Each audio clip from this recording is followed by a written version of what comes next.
Good evening, everyone. I'd like to call this regular meeting of the Great Island Advisory Committee to order. It's Wednesday, December 18th, and it's about 6:10. I want to thank everyone here for making it this evening. As you know, we have a few people missing, as you can tell. I think Bruce is coming in a little bit late. There are just a lot of competing events tonight. So I thank you for being here, and I thank the people that are not here, the committee members, for sending in their comments and questions already. And I want to thank TV 79. Jack, thank you for being up there for taping tonight. And we will make sure that we get this video out as soon as possible to the other committee members. But it's thanks to 79 for doing this work for different meetings in town, because tonight it's very clear that it's super helpful.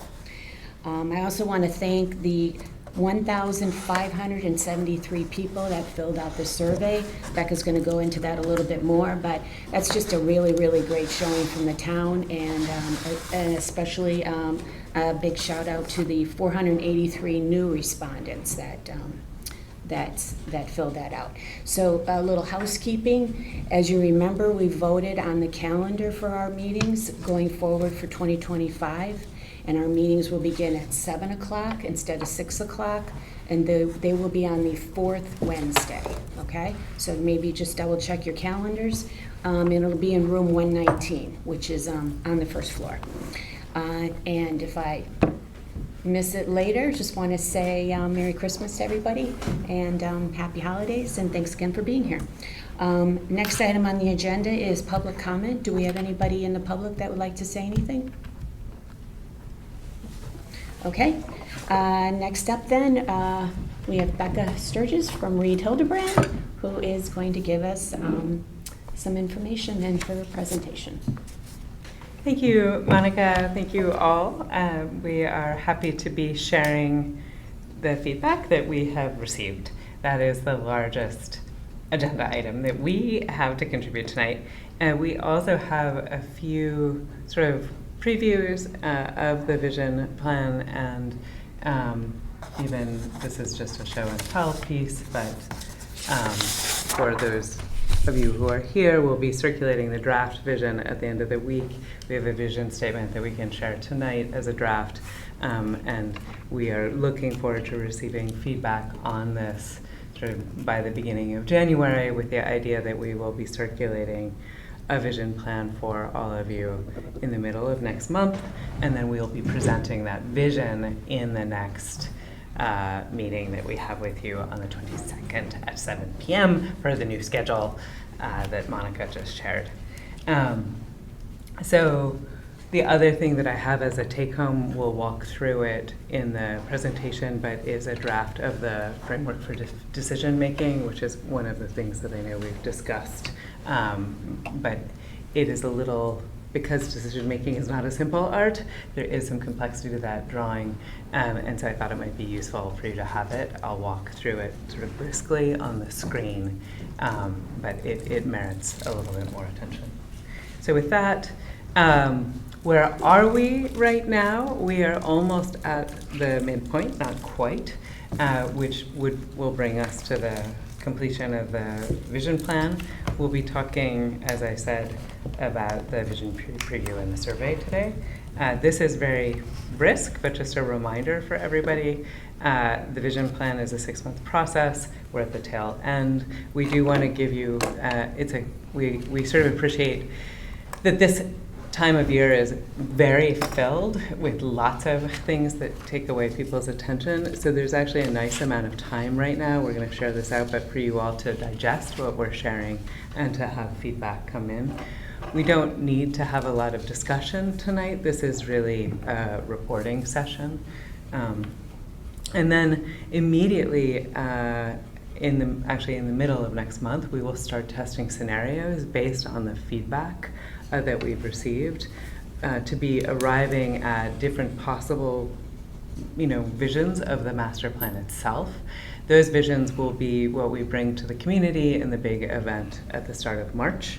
And from there, we will endeavor to narrow down options that are going to be particularly focused on the number one sort of action items in terms of phase one, and any early action, early win proposals that people are interested in. I hate to apologize, but I apologize for interrupting. I just want to just understand. So we're at a spot almost where we're going to discuss an actual vision statement, and then once this group creates one, we're going to then socialize that statement before finalizing it, or what? Just so I can understand intellectually the process. So, I guess one thing that I would say is for all of these documents, and for those of you who have participated in them in the past, it's always possible to evolve them. It's a little bit like even the motions you make in your meeting, right? So if there's cause for us to make an amendment to the vision statement as we socialize it, we will do that. Because I will, for those of you who've actually looked at the preview of the presentation for tonight, there's actually an enormous amount of consensus about what people are most in favor of. And the nice thing about a vision is it's still pretty broad. And so we'll be sharing that draft tonight. Our hope would be that by the end of next month, by the next presentation, we have enough endorsement from all of you that we can announce it as the vision statement and the vision plan.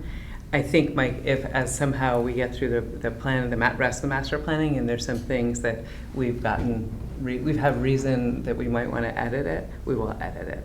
But I will say the way we lead these, and the way we contribute, and the way we participate, and the way we reflect is to say, let's get something in writing so we can act, so we can move forward together. And if we learn something after that to cause us to change and edit, we're very open to that. I think when you hesitate and you hem and haw, it can produce like no action, and that we have found that not to be helpful or useful for people or organizations or towns. So the construction documentation and the bidding phase, those and the durations will all be determined once we have clarity about which scenarios and what sort of time scale we're interested in. So then, for those of you who are really invested in the public process, this is a way of looking at where we are now in terms of the different forms of outreach. We have completed all of those that are involved in the vision plan, except for the reporting out. And then shortly, we may even have one focus meeting. I was talking to Monica in January, but February will be filled with focus meetings as we prepare for the larger community event at the start of March. And then that will take us through sort of the process for master planning. We showed this kind of helix drawing to all of you in the last meeting, and we do like this because there are these moments where we really want to come together, and it doesn't mean that we can't then depart again. So in a way, Mike, this is a drawing that sort of shares that approach, but the big yellow dot is what we're rapidly approaching to have the expression and hopefully endorsement of a shared vision. So, Go back. Yes. Becca, so the last community engagement, it's really at the kind of the tail end of this, right? So what does that put it like? What did you say, May? So I think it'll be in May, and I guess the one thing before, I think that's one where I think we did already discuss a date, Monica, but we can refine that date, I think, as maybe school calendars and everyone else's. We don't want it to be so late in the year that people are racing off for Memorial Day weekend. Or that said, we also really don't want to rush it, and but that'll be the reporting out of based on the scenarios that you voted in and contributed to in the March meeting. This is the scenario that we're advancing. I think just to foreshadow something that I'll share shortly, there are things like parking or the swimming pool where exactly what the right solution is may continue to be something that we have to investigate, not even just this year, but like it may take a couple of years to get to totally the right answer for some of these things. And that may also help us know exactly what we're doing in May. Like what is the event? Do we really want to try and bring closure to certain things so that you can all vote to endorse an actual construction project? Or is it that we hear from the town that this slow and steady way is really the direction, and that we want to keep really just talking and conversing and testing? And so we'll come to that when we talk about decision making. Mike, did you have a question? Yeah, so in that chart where it says public consensus at the top, and I see, that's really kind of an amalgamation of what, if I'm reading this correctly, the survey, the workshop, and the focus groups. So that, I mean, that's the public, but it's really the responding public, because we're over 20,000 people in the town, and we've gotten great feedback from this percentage, but it's what that is. It is, right, it is not, we have not gone and interviewed every single person, and so it's sort of, it is like. We're trying to give them a chance to talk to us. We have really That's for sure. tried, and I think, and we've been genuinely impressed in how participatory people are. And we do get the sense that people do talk to each other and that they are interested in what their peers think too. So I think, yes, this is the public that is showing up as the public. This is not truly every citizen or person who's coming through the town. Any other questions before I shift to the survey and the outreach events? No, I just want to make sure, Becca, so the the third session, it's the same model as the first two, right? I think so, unless No, we no. have cause, so actually the third session will be, I think, a little bit different because of the time of year. We're gonna have it here at Town Hall the entire day. At the moment, we're not planning to do anything on the island. And we are going to try and recruit, this is a public service announcement, we would like to have some more representation of families and children. So we'll be doing it in the gymnasium here in Town Hall. And the hope is that we can have a set of activities, but also that we can just do it in the morning. So that instead of being a full day event, it will actually be a shorter event with a sort of lot of engagement with the scenarios. There's a February break the week of the 17th, so would be best to avoid It's weekends March around that. 1st. Okay. And the reason it ended up being March 1st is we tested every February weekend against your all's calendar. Very And there helpful. was we couldn't do it in February. I mean, like we could have done it the 2nd of February, but I told Monica we were not going to be prepared. Between the vision, it didn't give us enough time. Right. Yeah, so for the schools that have March breaks, we think people will be here. So the turnout was good for the last workshop, in-person workshop, both in the morning and the afternoon. And people were, I will say, sort of across the board generous with their feedback. And it felt like the longer the afternoon went on, the happier everybody seemed. There were a lot of smiling faces. There are a set of tours that were offered on that day. I wanted to announce to everyone that those tours, the maps for them and the content are downloadable. They're on the website, so there is a sort of DIY part of those tours if you didn't get to participate in person. And I think for the architecture tour, discovery tour, really one of the most exciting moments was getting inside of the Manor House and seeing how people responded to that and a set of questions around that. And just another PSA is that TV 79 did tape the ecology walk, so that is available too.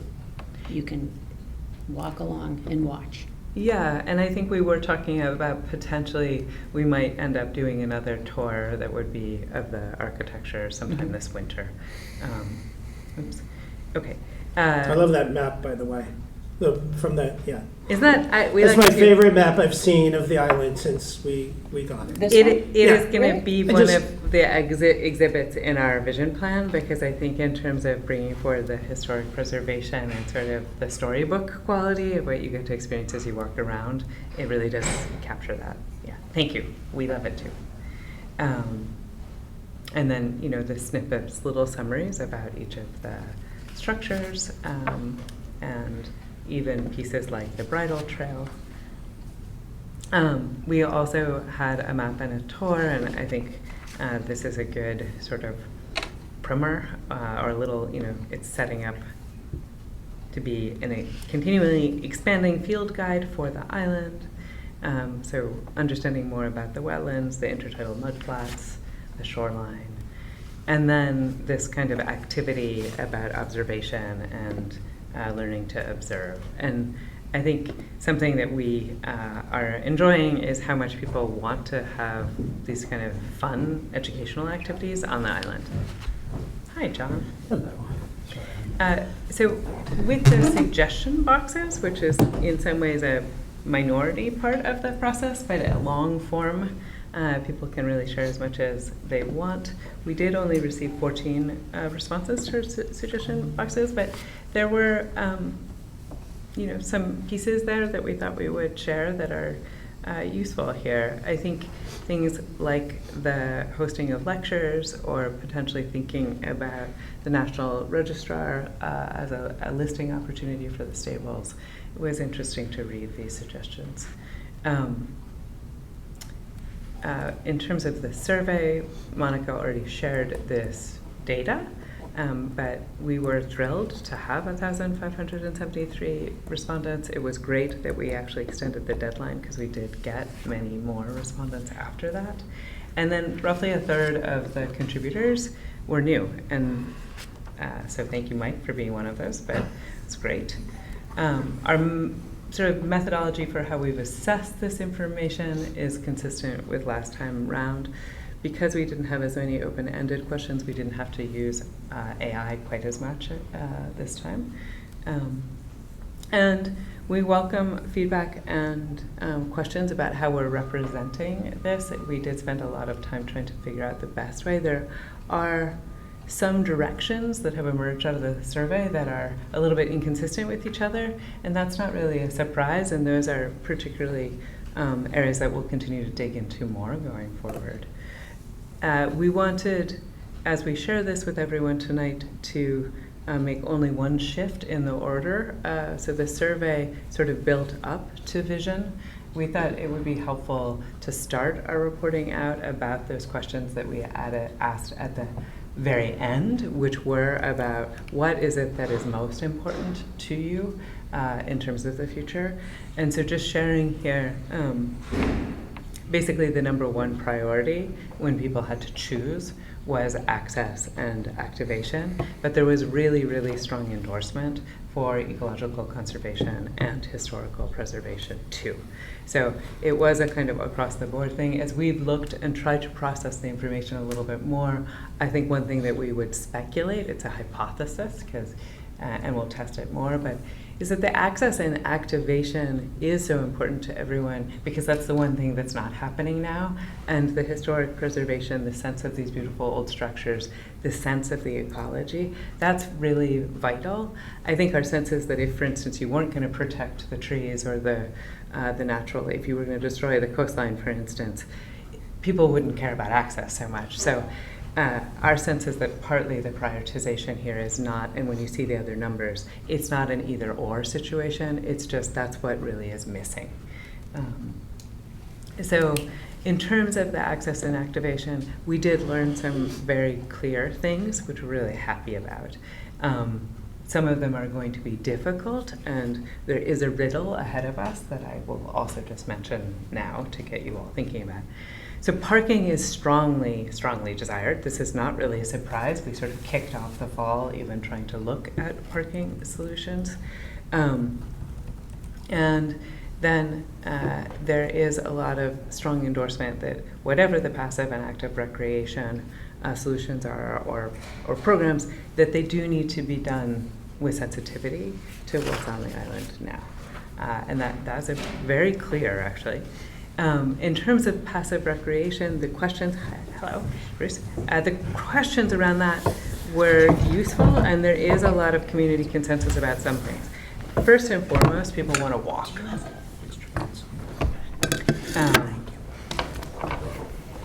And they are a little bit more all over the place when it comes to more high intensity activities.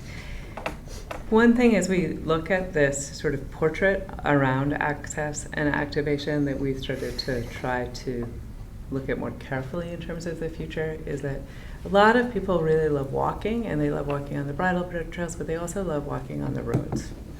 And so one of the things that is complex with the also directive from the community to provide ample parking is that if we keep the vehicular route really as a place that exists now, as a place where there's really routine car activity, the delight that people are taking with their strollers and their kids running everywhere and the sort of relaxed feeling that you have as you walk on the roads right now, that will not survive having a lot of vehicles on the island. And so I think in terms of, as we prepare for March 1 and really start to turn our attention into scenarios, how we provide that parking, but I think really continue to have the walking circuit and the kind of peaceful, it's me on this beautiful, it's my family, it's my group in this incredibly beautiful place, is something we're going to have to be really careful about, because people really love the qualities of what it feels like to be there now.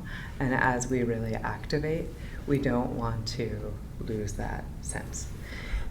Yeah. Can I, Mike. just before we leave this slide, the point that says passive recreations that respect sensitive ecologies, in terms of sensitive ecologies, is that a term that can be identified or defined a little bit, so when we consider the sensitive ecologies to protect or whatnot, we know exactly what we're Yes. talking about and exactly what the potential conflict is? Yes. Okay. You don't need that now. Just No, but go yes, to- in a way that's already part, in some ways, of the more detailed ecological report, where they're like the grasslands, for instance, a lot of the previously disturbed areas, we don't need to be particularly sensitive. And then there are a few areas where really it does merit sensitivity. I think one of the things that we did more effectively with this survey than the last one was we did have people have to review some information before they answered, and so we were trying to be not overly didactic, but people were referencing things, Mike, so that we were trying to help everyone make informed decisions. So bike trails, kayaks, the paddle boarding, real sense that as we develop things, using natural materials is appealing to people. And then really interesting feedback about whether or not to have a pool. And there's just a lot more work, I think, to be done there. In terms of the ecological conservation, in general, there was support for protecting sensitive habitats, especially the shoreline and the wetlands. Both are actually regulated, so that's also useful. The dogs on the island were really endorsed, but there was, with that, a lot of clarity that they want some limits to the access, and the enforcement is really important to people. Clarity that native planting and invasive management is really strongly endorsed by the community. The third priority was around historical preservation, and again, really deep endorsement of adaptive reuse for the structures. Clarity that particularly the stables and the manor house merit protection and investment. Concern, sort of generally, that the cost be understood and be, careful, that there's care that goes into investment about the architecture. There was a lot of openness to programming solutions, which we were happy about, but also clarity that community-based and smaller scale and sort of local was of interest to people. And then particular interest around like being able to have large events with a catering kitchen or something like that, and perhaps a small coffee shop. Excuse me, what is meant by making holistic decisions? I think we had some questions where we said, do you just want this, or do you want this, but you want to understand it with other factors taken into? And so I think in an interesting way, some of the conversations we've had together earlier about like gap analysis or what's involved, what are the cost benefit questions for the community, I think that's what people are interested in terms of holistic decisions. There is a sense that they don't rush.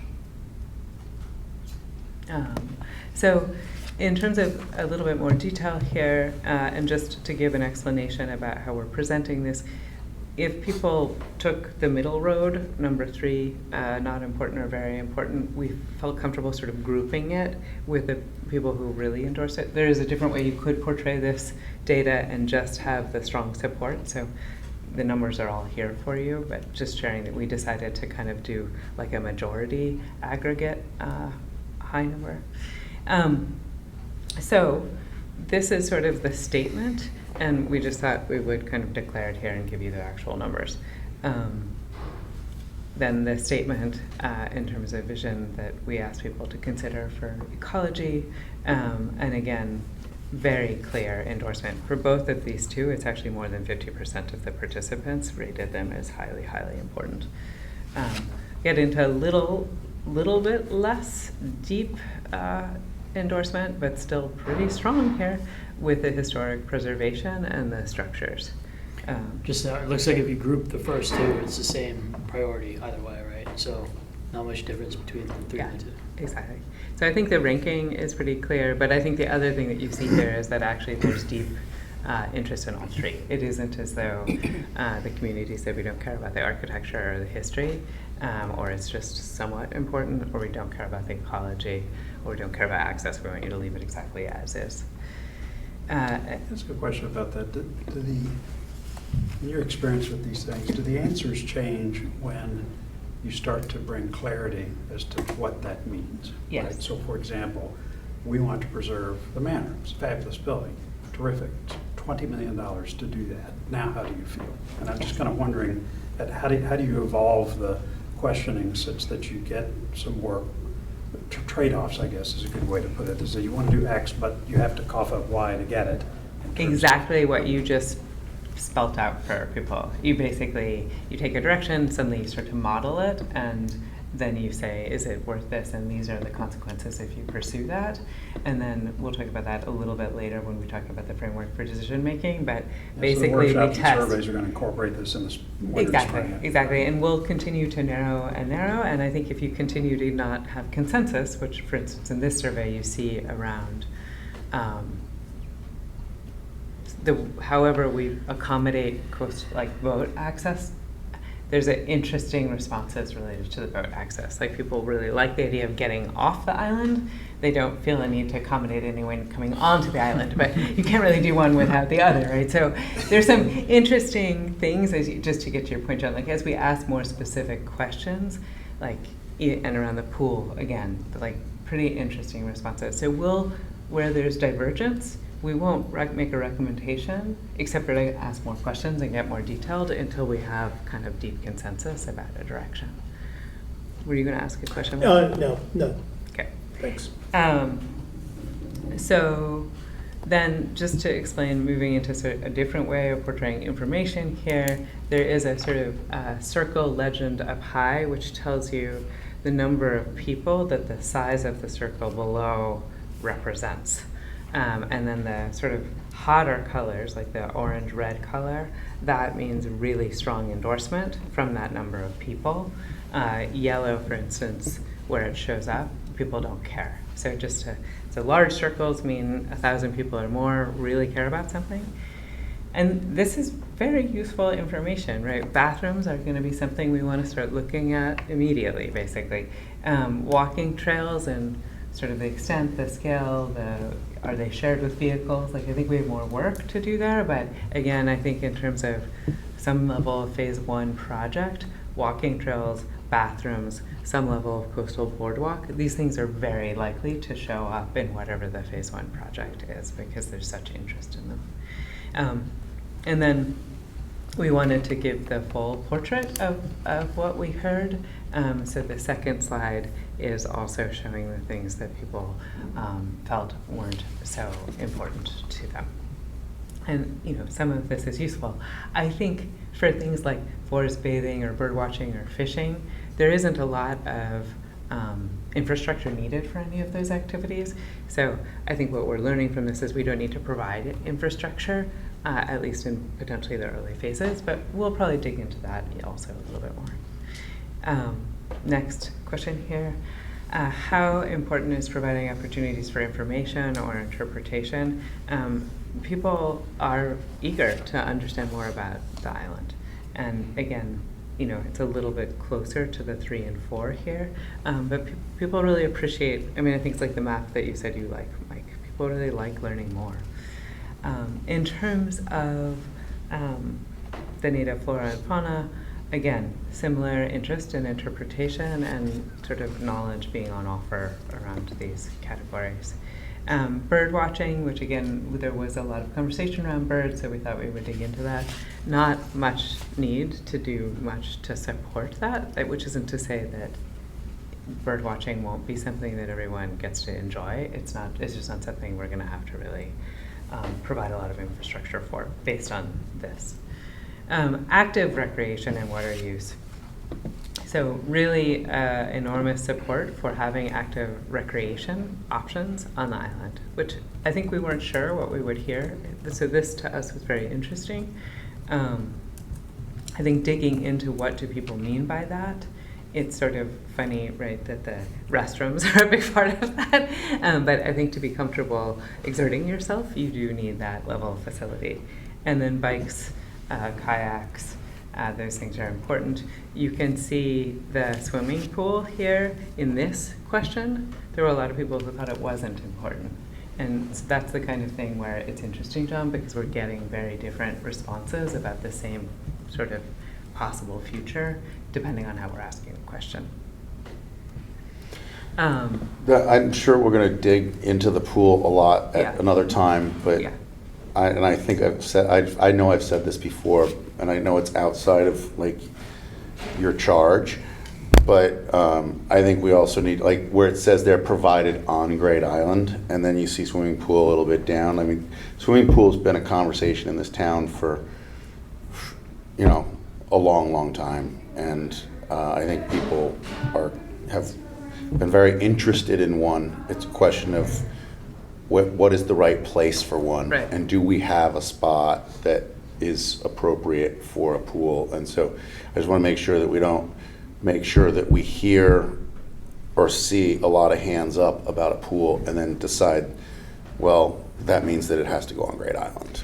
Yeah, and I think one of the questions actually, not to maybe get ahead of this, but one of the questions that Monica and I had a conversation about is sort of what is it that the committee can do in the coming months to be helpful for the town in how we advance this. And I think some of those things are, if it's clear that, for instance, around the pool, we're maybe not going to get to a consensus broad endorsement in this process, what is it that what is that work that the town needs to do to be able to get there, Bruce? And I think thinking about that is probably important. And I don't know which committee or how or where that goes, but it's like, for example, you've got like paddle courts at Weed Beach. Right. Like, do paddle courts have to be at Weed Beach?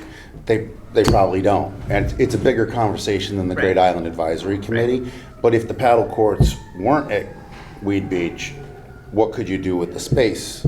Right. With Right. where So those paddle courts it's used the to gap analysis, it's the trade-offs and Yes. things like that. And so I think hopefully we'll get increasingly clear about what are the priority other conversations or studies that need to happen. I just want to make sure we don't get like pigeonholed or rat-holed down on that I think we're going to topic. try and make sure that you don't. And I think particularly for some of these subjects where it does feel like it's been a really long conversation in the community, you can see that in the response. Like there are people who are really clear that they don't want pools anywhere in town. And we were surprised at how high that number was. So anyway, I think the indoor sports facilities, the sports courts, the sports fields, it was interesting how many people felt that those were not important. So at the same time, there was a request that we continue to explore the possibility.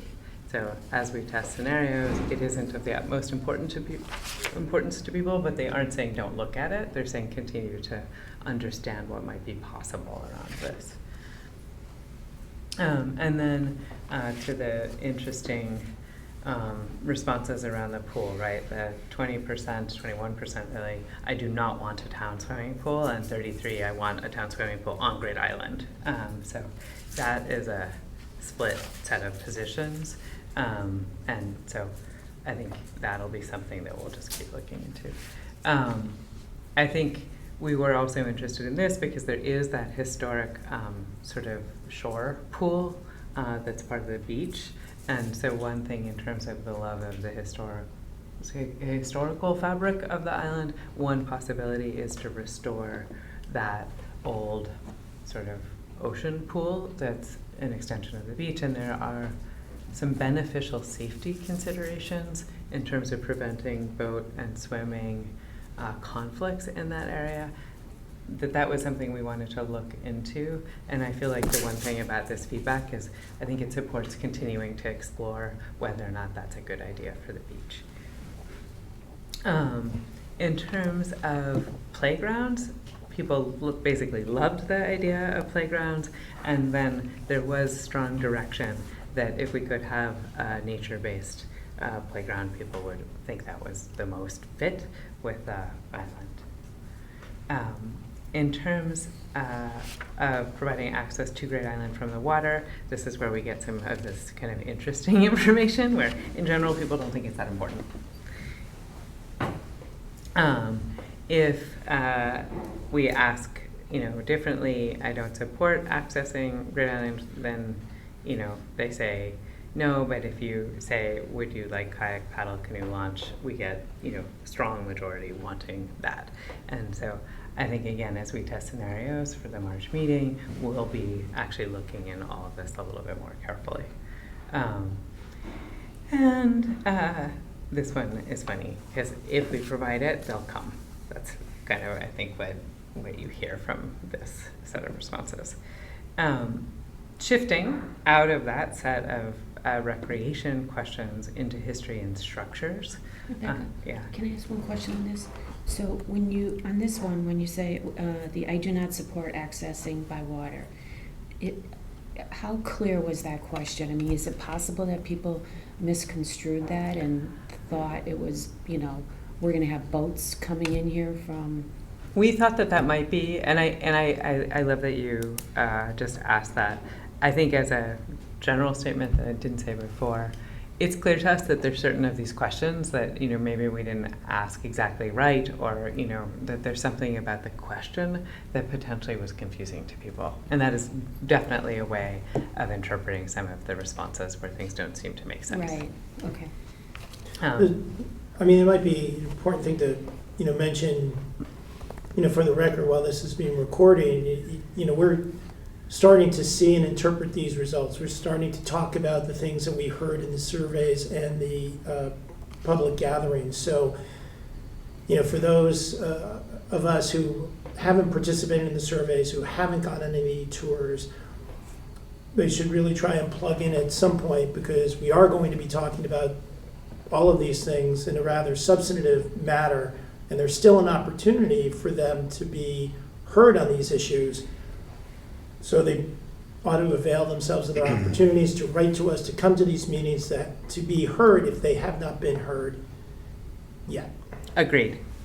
Right. Everything that we've gotten to at this point is about how we frame the future.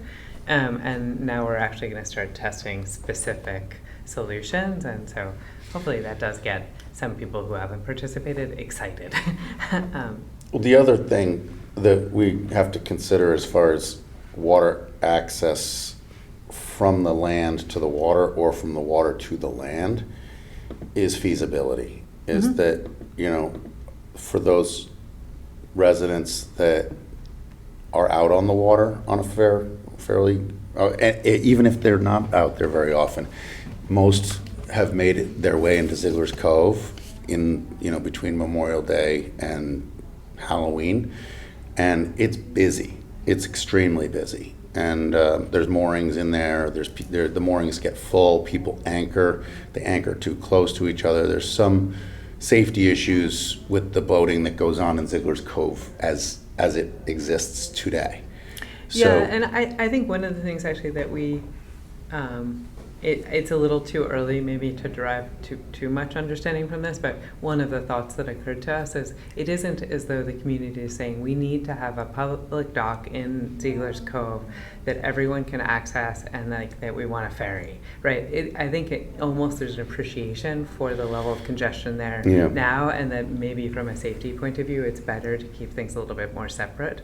So happily you have really phenomenal community around boating and water here, and they've already provided a lot of expertise. We're going to continue to lean on them and invite them to advise us. And I think it's a lot of interesting questions here. I think it's a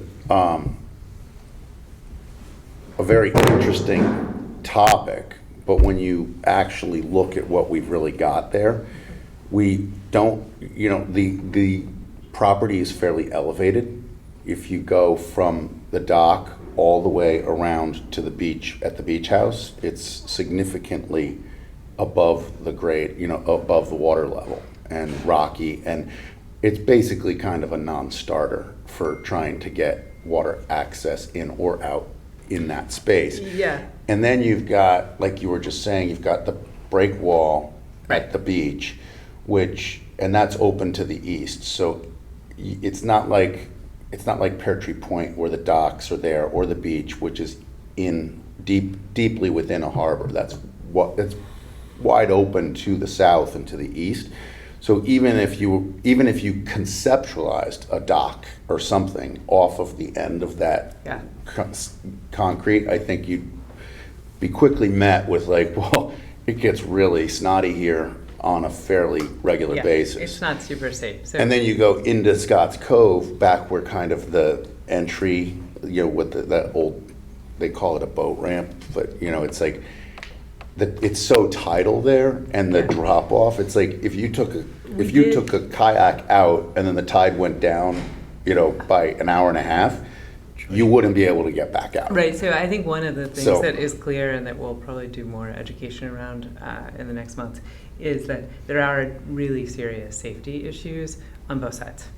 So I think, so all I'm we saying is I need think to- it's great to ask these questions, but I do think that logistically and conceptually and dollars and cents wise, to deliver on some of these things after we've asked them if they want them, it's maybe a bridge too far. I know, but no I think pun that's what intended. Jeff was saying earlier, that's where that whole holistic approach comes in, right? I think it's good, smart that we're asking all the questions Right.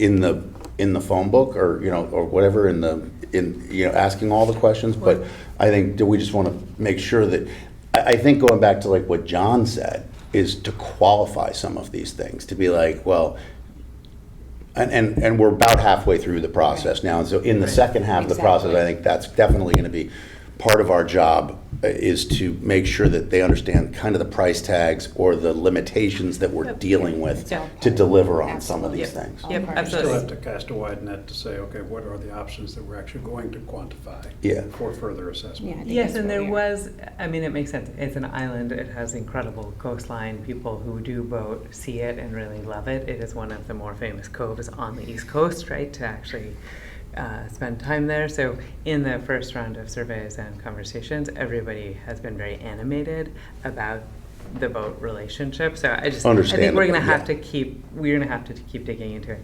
I do, like, just in terms of things that there was strong direction around, I think this slide is important, because when you look at the 78% endorsement about really preserving the stables, that is really clear direction. And the Manor House, which we know, again, in terms of feasibility and the amount of investment that's probably required for it, that is maybe complicated in terms of what's at stake in terms of investment, but the desire to keep it seems very strong. So Becca, on this, somebody, one of our committee members asked, so the greenhouse is 19%, and the little, 39. And the White House is 39%. 19. oh, 39, okay. So okay. All right, so I guess I was surprised on the beach house, how high it was, you know? I think it's so charming. Yeah, it's so cute. It looks like something out of a movie or summer camp. So It was I in a think, movie.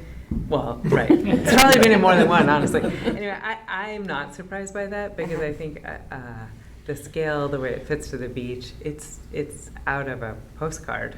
I was surprised on the carriage house. That's actually my favorite building. You mean that it also is Well- beloved by other people? No, it they should have thought been it was- 100%. I think actually, given how modest the structure is, that compared to the grandeur of the stables, and I was actually I'm sorry, I want surprised. to names and love it. addresses. I want to change it. Well, there's just so much, it's so central to the island, its Yeah. size, and it would make no sense to take that down. You know, Yeah. it's like there's so many things we can use that for, I believe, that. I think around the greenhouse, I think something else that we would maybe suggest is for the properties that people don't really have access to. I think it's not surprising that there's a little bit less interest. They just don't know that. They don't know them, they don't understand them as well, so I think we have to, we have to have that caveat too. Keep moving. Becca, were you surprised about the 11% that are not interested at all? No, because I think that's sort of, I mean, I think there's sort of 10% of people who don't care about basketball and Got it. don't Okay. like hearts, or like, I mean, I think just in general, there are a lot of people who don't care about things, and they So kind of it's like not to. unusual. I don't think it's Okay. unusual. Thank you. So we did think that this was interesting, that in general, 60% of the town is really interested in educational and cultural uses for the buildings. That is a pretty strong direction. And then when you kind of marry it to some of the other information here, I think it's going to help us make good decisions and continue to advance conversations about potential partners. I think in terms of financial viability, the fact that there is real openness to commercial is also interesting. We weren't sure where people were going to come out on that. So historic uses, we think that the interest in the equestrian or the stables is interesting here. I mean, in general, people are most likely to endorse something that they've already seen or experienced. Mhm. So it's not totally surprising that it is so high. But again, as we go forward in terms of scenario testing, looking at what it would mean to keep the stables as stables versus, for instance, turning it into some sort of educational facility or event facility, that'll be one of the things we test with the community going forward. Yeah, I think that's where you need all of those other data points. Yeah. And how many people actually, I mean, there's something nice about seeing horses, even if you don't ride too, right? So anyway, moving into ecology, conservation, and restoration, very strong support here as we covered. I think, again, like the shoreline and the coastal is what people are most committed to. And then I think it's interesting that people want to optimize sort of conservation, but they also want access. There is a real commitment to making sure that access is provided. Yes, Mike? I thought it was interesting because in this slide, the talk is about conserving or really preserving what's there. And then one of the other phraseologies was increasing ecological integrity, which I found kind of interesting because increasing, obviously, to layman like myself means like increasing the ecology there, where this is preserving, which are really two different They're very different mindsets, Yep, right? they are different. And I think we can come back to some of this conversation, but I think there's real interest, for instance, in expanding the amount of native plants or removing invasives. And if we do those two things, it's not potentially taking away areas that you can't go to or that aren't otherwise protected, but you would be actually expanding the ecological vitality. So I think as we start to look at some of these choices more, there are things where potentially you have greater access, you have more programming, but you also have more biodiversity or more ecosystem services. In terms of specific actions that people are interested in, and they didn't have to choose just one thing here, I think the boardwalk paths, the native plants, and the invasive management really won support. So I think in terms of, again, like potentially early wins or things that we can start thinking about sooner rather than later, some of these pieces feel like pretty actionable pretty quickly. Yes, Monica? What's seasonal access? So seasonal, yeah, I think that could have used more. I think seasonal access is related, for instance, to the questions around the dogs and the bridle path. And so the idea that there are certain areas that would not necessarily be open all of the time, and are people comfortable with that? And I think what we heard is that, yeah, people understand that there are times where maybe it's not appropriate to go everywhere. So there's I mean, it's the middle number, but I think the sense that people understand that there's fragility in certain places came through in those responses. Yeah, On this slide, just something that we haven't really talked about, but it just kind of came to mind on the restoration is the, and it also has come up, with our meetings about trees and 23A and things like that. But, when you're down at the beach house at the changing rooms and you look back towards Scotts Cove, past the squash courts, there's like this alleyway that's wide open that has only been like that for about 10 years, maybe 15. And that's because a microburst came through there and took many trees down. It kind of just was, I don't know if it was a mini tornado, but most of those trees came down in one event many years ago. And then some just were left to lay there, and I don't know if, we cleaned them up or if the Ziegler Steinkraus families cleaned them up. But it might be a good opportunity in our quick wins to put into our quick wins to replant some nice hardwoods in that alleyway that is somewhat vacant right now, because I think we've all labeled it maritime woodlands. Is that what, that lobe out there? I forget exactly what we named it, but I don't think any of us in any of our wildest imaginations have thought of building anything out there. So No, to that's put trees in Good thing there to consider. and to show the community Good thing to that consider. this is something because it's kind of an open space that has historically been a woodland. And yeah, and actually you're getting to something that one of the sort of principles going forward that we're going to suggest as part of the vision plan is to basically protect what we're calling the natural barriers. And so those are the rocky ledges and the woods that kind of actually become almost landscape walls between one space to the next. But I think those are areas where we actually don't want people for safety reasons moving, and I think the more that the plants work with the rock to basically corral where people go or don't go is something that seems like a pretty low-cost way of Yeah. adding safety and ecology. Right. I think that forest seeded itself, Yeah. over time, but then now that it's been opened up for us, it will reseed itself over a long period of time. But I think if we help it along, it will bring that forest back quicker. I think absolutely, and that I think that it sounds like there's going to be real support for that. So Hold on to that one for a while. Where was that in preliminary discussions? I just didn't think of it until we were. So here we get into a lot of detail, and we don't need to spend an enormous amount of time in this right now, but we did ask a fair number of questions around parking and access, and I think we found this to be pretty useful. I think of particular interest is how deep the support is for having a combination of paved and unpaved parking, that they having daily parking and having ADA accessible parking, all of that sort of full suite really being a routine part. So I think one of the questions that we're going to be looking at is what is the right number for phase one? Because I think certain different programs come with a required number of parking spaces and there's sort of recipes.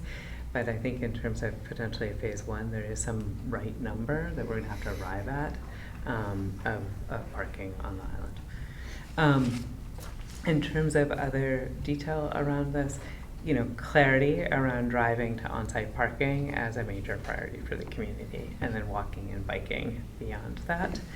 We were struck by how much there isn't interest in public shuttle options or public transport. I think again, when we get into feasibility or the actual implementation of things, I suspect that, for instance, for this summer, we'll be testing some of this. And we were kind of curious, is this another thing like the boat access, where if you have it, people will start using it and maybe it's a benefit. But just in terms of on the surface, there's no particular mandate for it. In terms of bike access being managed, I think it's a little bit like the dogs. I think there is a sense that they're really welcome, but they want them not to be hurting people. Like sort of having safety as a part of the way bikes operate is really important. In terms of specific types of infrastructure, basically making sure that we have really good bike paths however we develop them, is clarity. And then a little, there doesn't need to be a lot of bike parking. I think making sure that we have some at the entry feels like something we would probably do as best practice no matter what, but it was endorsed here. Rebecca, is there any chance that bike parking at the entry people could misunderstand that and think that we're going to leave our bike at the entry and thus the island is actually not bike friendly? We haven't had that as something, but yeah, it's an interesting question. I mean, I even think Because that's there's where I read it. That's interesting. I think we do work for a number of places where they also offer bikes. So the other possibility is that there could be bikes that are sort of Great Island bikes that are part of that experience. So I think we need to understand it a little bit more. Monica is my basic sense about this, and we probably need to ask more questions. Got it. So skateboarding, roller skating, in general, the response here was to just have balance. I think that the question about the right balance and where cars are versus walkers or bikers is something we have to test carefully. A lot of clarity about the desire to have dogs on Great Island, and then also a lot of clarity around what kinds of other investments that the community would like. I think the on-leash year-round piece here is important. In terms of trying to understand things like having a dog drinking fountain, there was actually more support for that than we were expecting. That having disposal bags and waste stations is of highest priority. Not really a surprise. In general, there, in terms of concern about environmental impact, I think what we learned about this is that the greatest level of concern is around enforcement of the rules and less concern about specific environmental impacts. These questions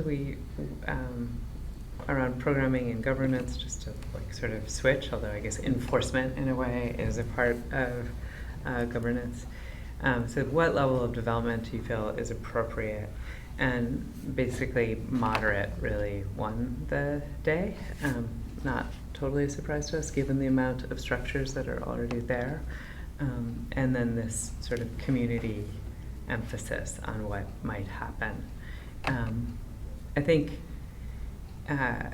potentially for an early partnership or early commercial thing, it probably wouldn't bring in a lot of money for the town, but the idea that there is a small entity there where you can get a drink, you can go to the bathroom, you can meet your friends. It seems like there's a lot of interest for that on the island, and so that's also, I think we'll be trying to understand that more.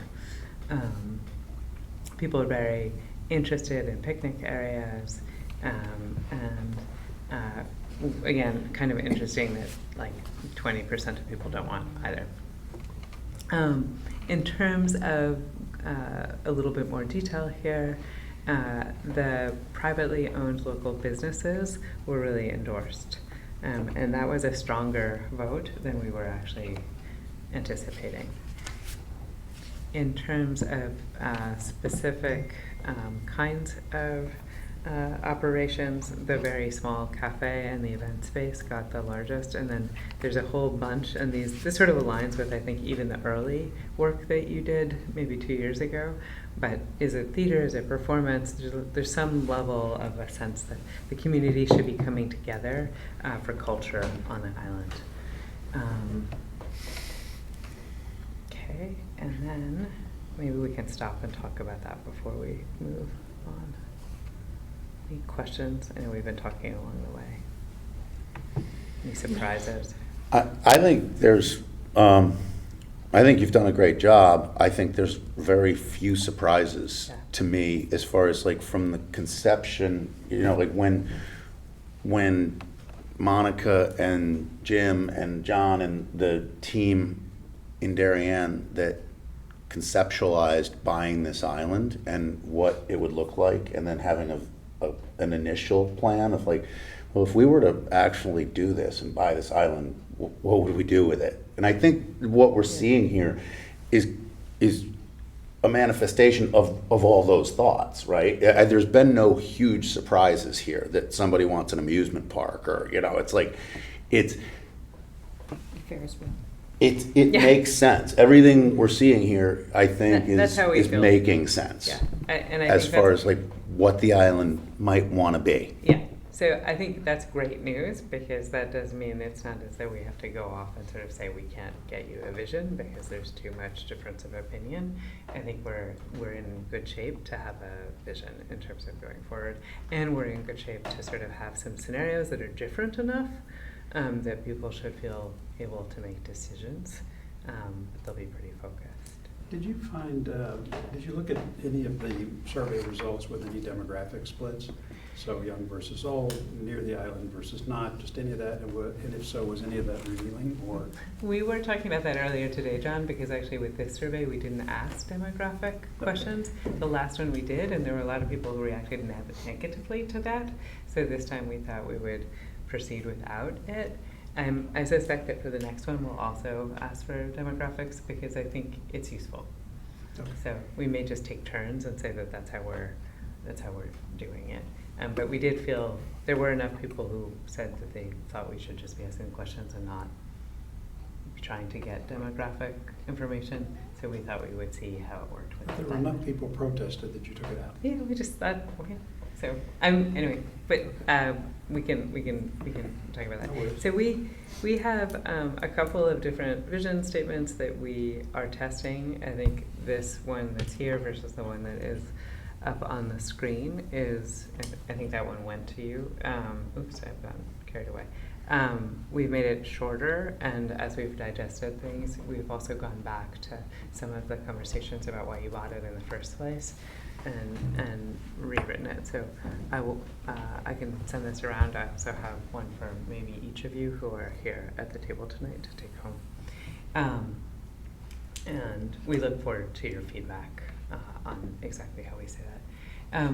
This is a little bit hard to read on the screen, so I did print it out, I believe, for you all. And we can pass it around. There is, again, I think a copy more for everybody.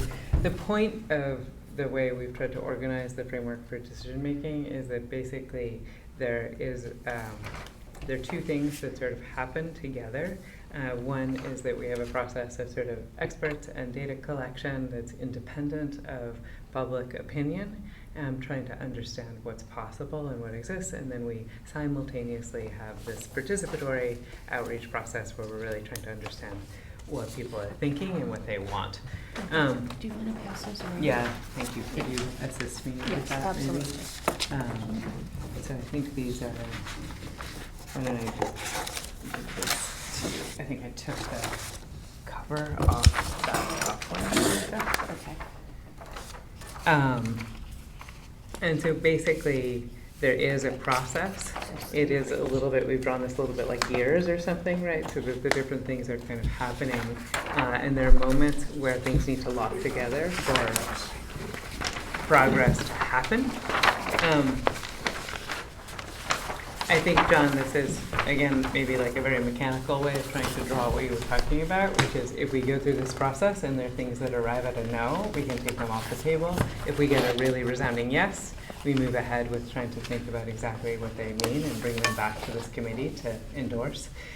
If there is something where there isn't clarity, we change the scale or we change some factor, we study it some more, we go through the process and we bring it back until we think we can get to a decision. And there are some things where it may just take the town a very long time to arrive at exactly what the right future is, or where you want to say yes to implementation. But basically, this is a system of how decisions work where you can continue to feed back into the process of GIAC. So Becca, you'll coach us if there is a decision you think that will take a long time? Yes. What the consequences are of not moving forward on that now? Do we have, let's go with the pool. Yeah. Are we going to just take a little space and hold off on doing anything until we decide on that? So how do, I mean, that's a very simplistic No, we will example. help you, we will help coach you. I mean, I think in coaching is maybe the right term. And we were, even internally at Retail Brand, we had a lot of argument about what the right noun for our role in relationship to you all should be. I think depending, and to some extent, we should be talking about that together. We provide expertise to you, and we can be expert, and we can really lead you to a decision. And we can also feed you recommendations, and you can really lead the decisions. And I think there is a way where I feel like the way we've been working, it's ideally a mutual. And what I shared with you is I would like us to be giving you information so that you can endorse it, challenge it, ask for more, so that when there are important moments of voting or making motions, you feel like you have all the information and you have a lot of confidence and you can get to a majority decision. So, I mean, I'll just say that, like, the first look Yeah.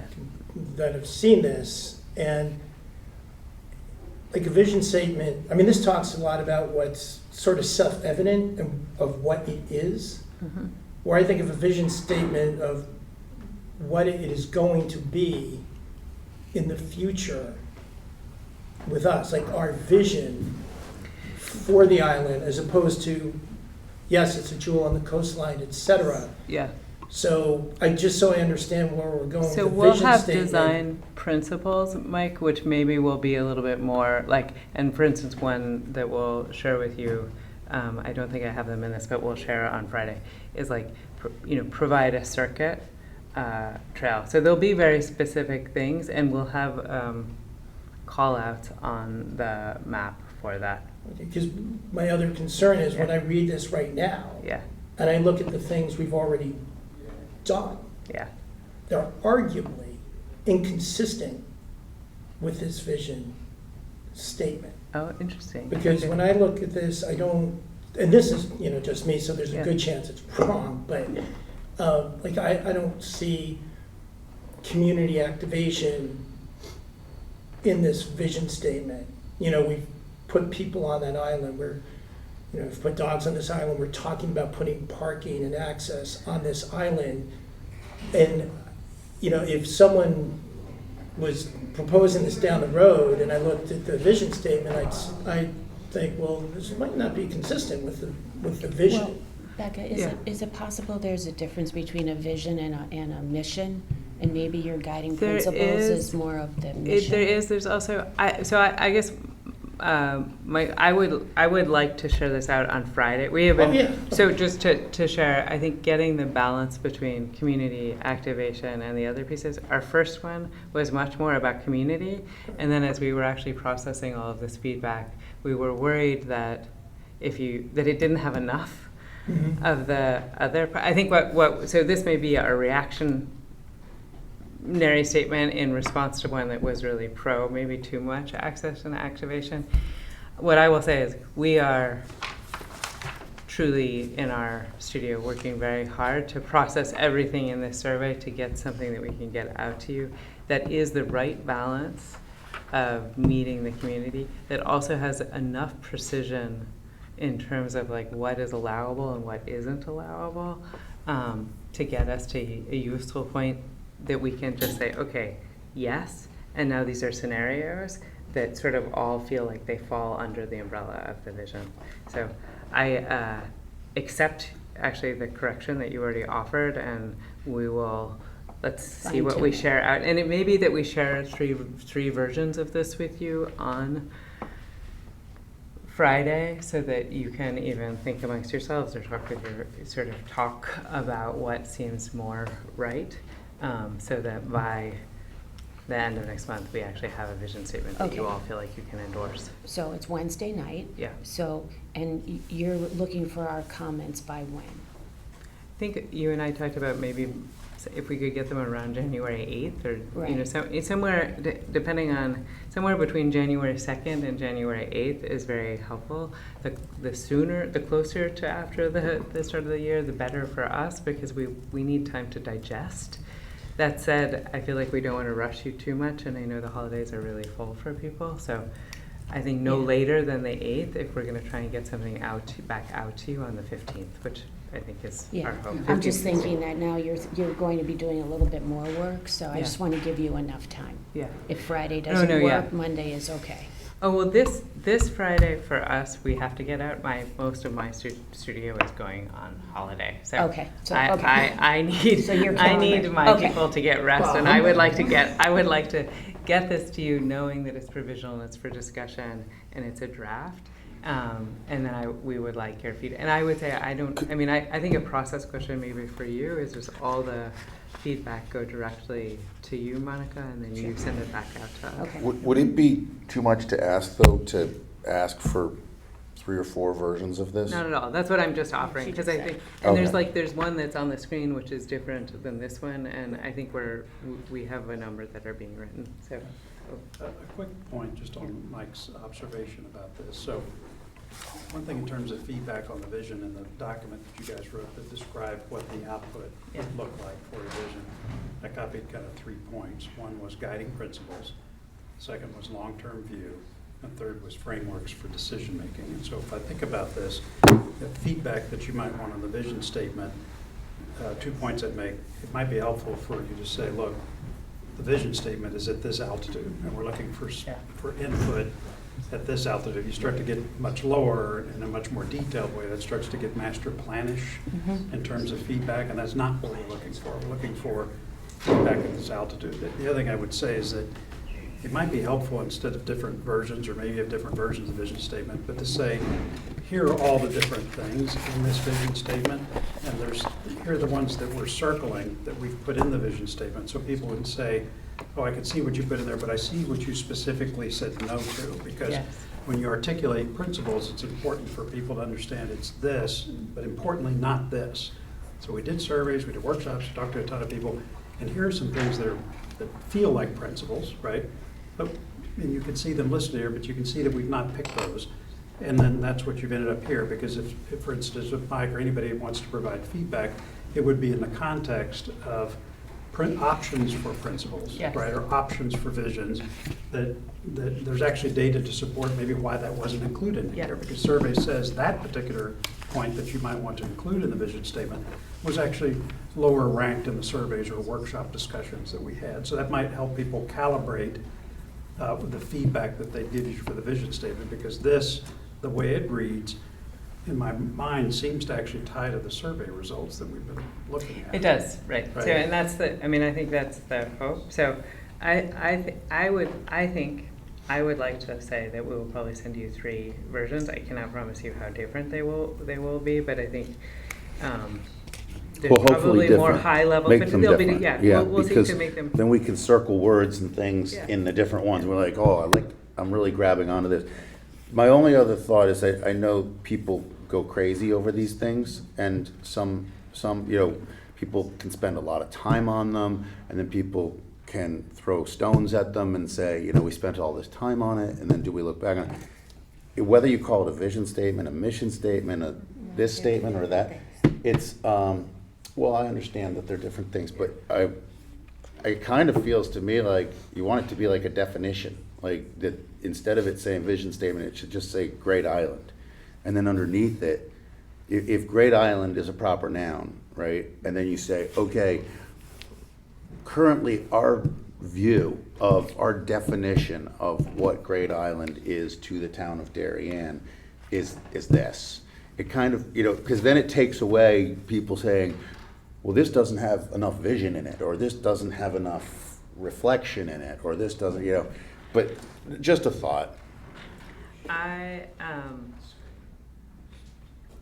would like to move to the sort of table of contents that we have in this presentation to talk a little bit more about the framework that we're going to give you, and then I think we can maybe come back to this a little bit more. Can I ask one question about this chart that I have been getting hung up on? Yes. So is this to imply that we may go back to data-driven from phase 2? Well, I guess these are chronological phases. Back to phase 1, and do we know if that's happening yet? Yeah, so I think this is meant to suggest that there are times where actually all of this ends up going out and back into itself, and then there are other Okay. times where it comes out and it ends up. The goal in some ways, 1, 2, 3, is to get you to So- being able to do a a no, Right, a yes. re-looking in more detail at surveying on the pool or trade-offs of restoring a building for some sort of revenue use would be what that line Yes. refers to. Okay, Yes. thanks. So it's iteration. It's blue- iteration. I think it's basically like Yeah. we don't want to suggest to you that there's like one moment where you have a fork and like then Right. everything is progressive and future and you never go back. I think the point is that as much as possible, yes, we're kicking things out and we're putting everyone in a position to act, but there are many conditions where we do a process and then we have to loop in and narrow it and come back to you with more information or a slightly different version of it, which is, John, I think to your thing, like, do you come back and ask the question with more information and with understanding the consequences? And so again, this is a draft, and I've already made a note about your comment, and we'll see if we can clarify that. I would like to talk a little bit about sort of our outline or table of contents for the vision plan that we're developing. Basically, yeah. My mistake. There is a meeting in here at 7:30. Okay, so do we need to go? Yeah. Pretty soon. Okay, I'll do this quickly. Basically, there's a statement. It's going to include, basically something about preserving and expanding, a little bit about inclusion and heritage, something about connection and legacy, and I think the question about sort of how much activation, to Mike's question, seems right to us. There is also then within it a statement about the process, because in terms of just the future and what this document means, it's really important to have a record of when went into the process, why you landed where you did, why we did. We will also state goals, and as part of that, principles and priorities where we can understand them. There'll be some detail around challenges, and then specific things that have come up again and again, like the sensitive ecology is what is meant by that.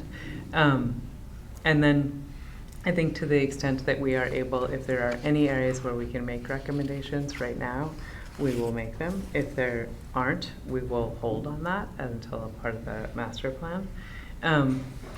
In terms of the impact, I think that is the next part of this. So you go from sort of your intention and what there's consensus about to what are the impacts. And so there will be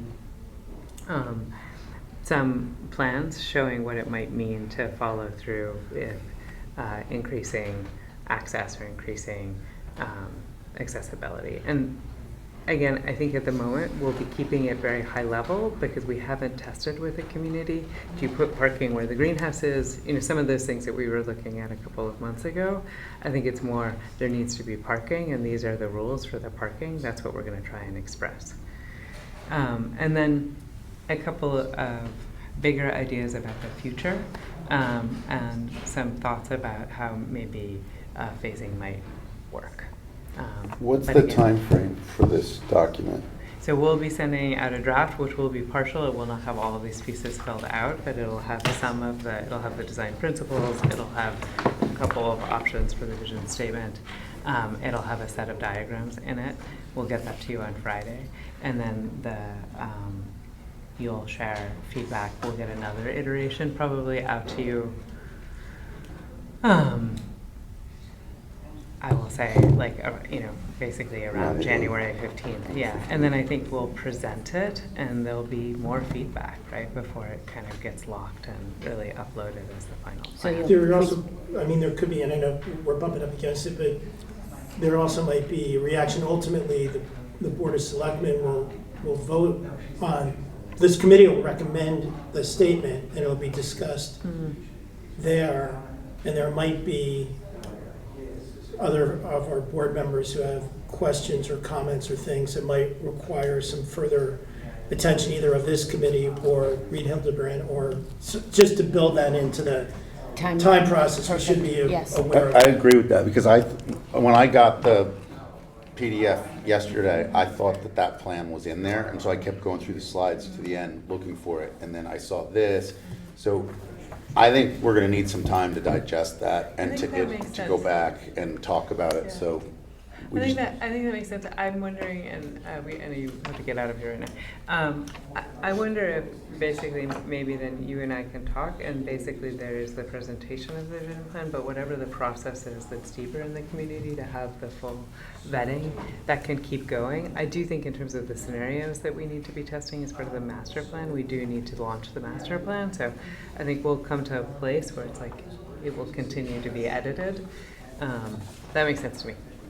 But it doesn't stop us from our schedule. Right, that's, I think my one, to like your earlier question to me this evening, I don't think that there's anything that we're embarked on that needs to stop the scenario testing, which is the master plan. So, thank you, everyone, for coming out this evening, and have great holidays. Thank you. It was Thank great. you. Yeah, have a happy holiday.